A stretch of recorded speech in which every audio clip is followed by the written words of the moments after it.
Hello guys, dito kami sa ibabaw ng bubong ngayon. Service kami ng check up namin ng aircon. Samsung to. Dito kami sa labas, sa outdoor. So ito yun.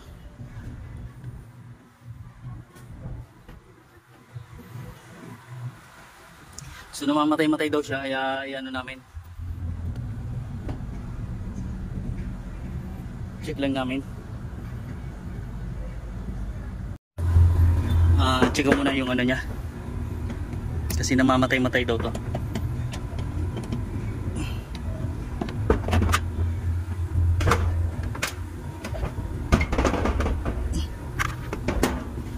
.5 horsepower to.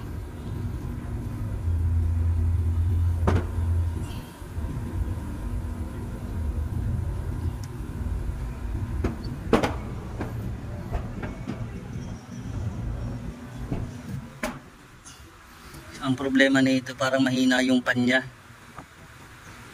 So kailangan magano ng capacitor. So ito guys yung problema niya. Capacitor, maliit masyado to, UF lang nilagay. Tapos dinirekta-rekta na lang to. Ayan yung capacitor niya, palitan na lang namin ito. May dala ko dito 3.5 to. Ito na lang. Ayan na yung capacitor. Iyan ako lang. So wala tayong terminal.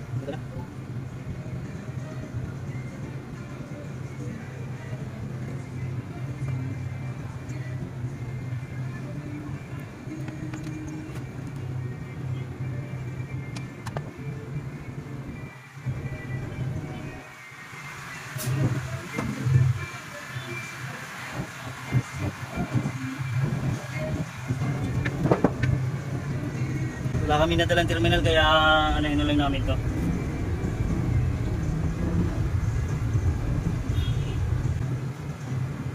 Direct na kasi nila to? May sasagot mo?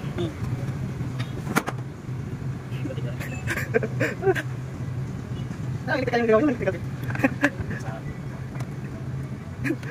Ayos ah.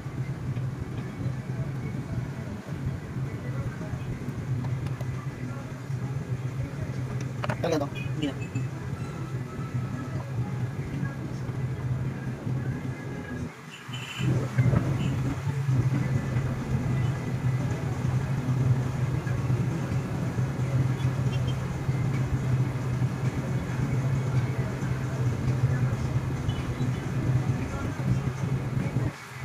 Nandito na naman kami guys sa ibabaw ng bubong. Nagre-repair. Papainit.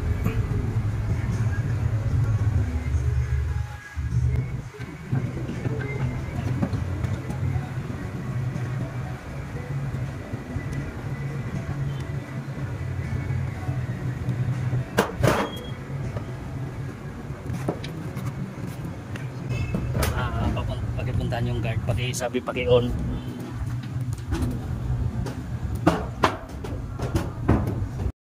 So ito guys, ayan, gumanda na yung, gumilis na yung ikot niya, lumakas na yung hangin niya, kaya siya namamatay dahil dun sa capacitor na to, maliit yun, nilagay 2 UF lang. So dinalang ko ng 3.5. ayan guys, so okay na to, lumakas na yung hangin niya. Kanina wala, kaya siya namamatay yung outdoor kasi yung compressor niya nag high pressure, yung condenser niya, hindi siya namamatay. So ito yung babalik ko na guys yung ano.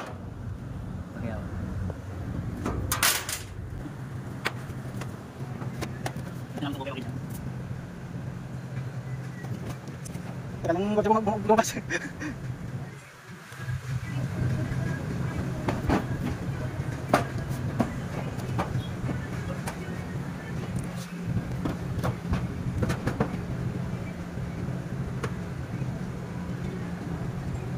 So ito guys, gumana na yung compressor niya. Yan, yan yung amperahe niya 5.6, pero tataas pa yan. Nasa amperahe nito is 8.5 amperes yung amperahe nito. Ayan. So ang problema lang talaga itong capacitor. Kaya siya namamatay-matay yung ano niya, yung namamatay itong compressor kasi nagkaka-high amperes siya. Dahil sa mahina yung pan motor nito, umikot. So ngayon okay na siya. So ngayon tumataas pa yung amperahe namin, oh. Hanggang 8.5 amperes naman to.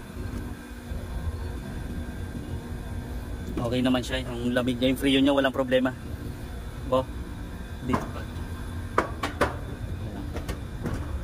So yan guys, kakabit ko na yung cover nito, ano. Para makauwi na rin kami at mainit dito sa taas.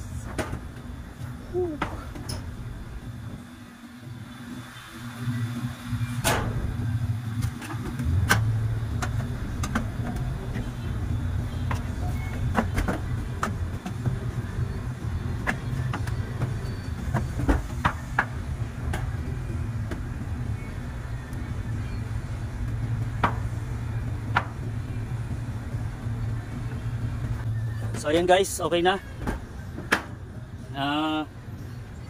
Tapos na kami. So bababa na kami. Ayan. Bye bye.